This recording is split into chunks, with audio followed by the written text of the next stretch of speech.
de la pensée sociale en la résorbant dans des éléments de détail entre le licite et l'illicite. Tout à l'heure, Seria, en répondant à cette logique, avait évoqué son idée des droits de l'homme qui voit au-dessus de l'histoire. Pour autant, sa démarche n'est pas au-dessus de l'histoire, puisque lui-même, il invoque dès la première page du livre un retour, comment retrouver l'inspiration du souffle prophétique. Donc il se propose que cette démarche soit dans la lecture, dans la compréhension et dans sa propre appropriation de la religion musulmane, et il se propose d'essayer d'exprimer à travers ce choix de versets, je ne reviendrai pas sur ceux qui ont été évoqués tout à l'heure, sur l'espoir d'une conciliation entre l'islam et les droits de l'homme. C'est rien.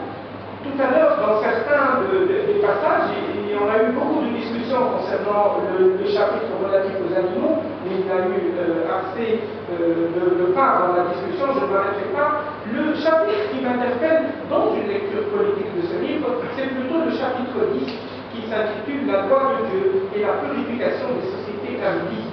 Il commence par dire que nous constatons aujourd'hui l'émergence, et voire même l'essor d'une théologie du soupçon, doublée d'une théologie de la purification. Tels sont, selon ces termes, les deux axes fondamentaux de la pensée qui nie, par principe, la pensée des droits de l'homme au motif qu'elle exprime une conception occidentale internationalisée par la force.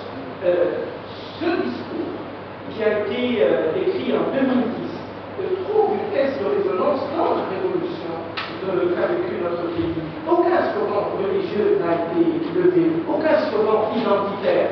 Même plus que cela, les valeurs des droits de l'homme, l'égalité, la justice sociale et la démocratie ont été portées comme valeurs venant des tripes et des profondeurs de notre peuple. Et cet événement-là renvoie en réalité à cette terminaison qu'il a préféré donner à son ouvrage, qui remonte à 2010, mais vous voyez déjà la distance et le regard que nous pouvons jeter depuis notre 2011 maintenant sur ces passages quand il dit, dans cette recherche de ce socle islamique et musulman, en tous les cas, des droits de l'homme, nous ne sommes pas sûrs de pouvoir, dans l'immédiat, gagner ces batailles.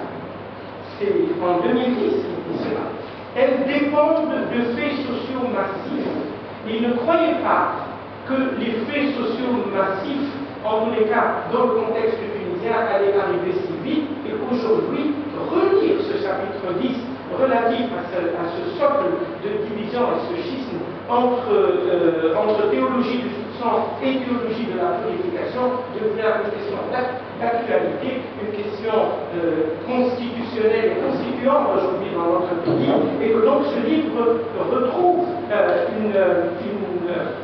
une place et aujourd'hui un éclairage nouveau par le fait du moment, au moment duquel cet ouvrage vient de paraître. Pour ma part, j'ai quasiment tout lu derrière Rachour, et si 2011 sera retenu par l'histoire comme un moment où il a joué un rôle politique, à mes yeux, la première raison pour laquelle l'histoire retiendra qu'il aura joué un rôle politique, c'est d'avoir écrit ce livre, beaucoup plus que pour avoir présidé la haute instance. Pour ma part, ce livre est un fait politique majeur. Je vous invite à le savourer au plus vite. Merci.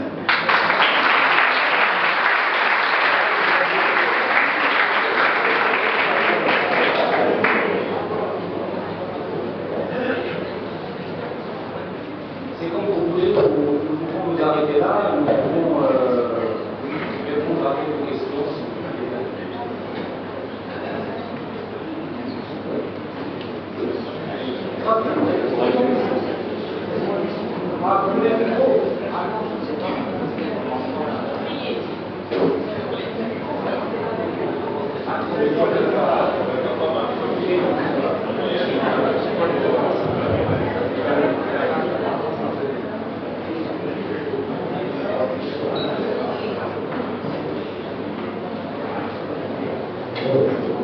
J'excuse par avance de poser une question dans la mesure où je n'ai pas encore vu ce livre. deux questions que je vais poser sont des questions à partir de ce qu'ont dit les trois auteurs et les deux autres qui argumentent.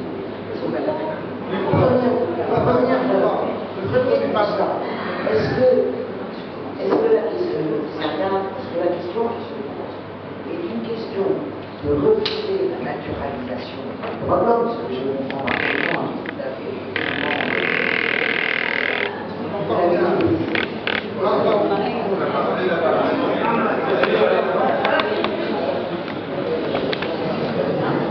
non, je disais que il y a deux questions que je voudrais poser. La première, est-ce que c'est la question, comme vous avez dit, le refus de la naturalisation des droits de l'homme, ou est-ce qu'il faut poser la question en termes de refus de la biologisation des rapports sociaux?